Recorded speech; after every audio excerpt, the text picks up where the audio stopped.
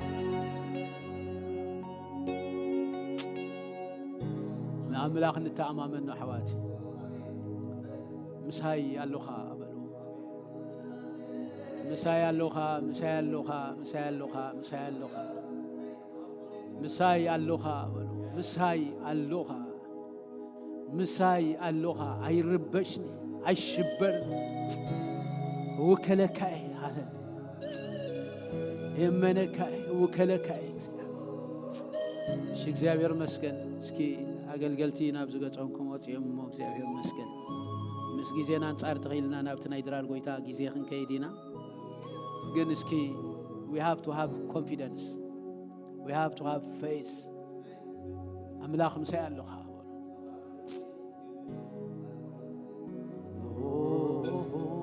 ፈተና ትሕልወኒ ባኻ ውከል ባኻ ተኣማመን ኣለኹ መንፈስ ቅዱስ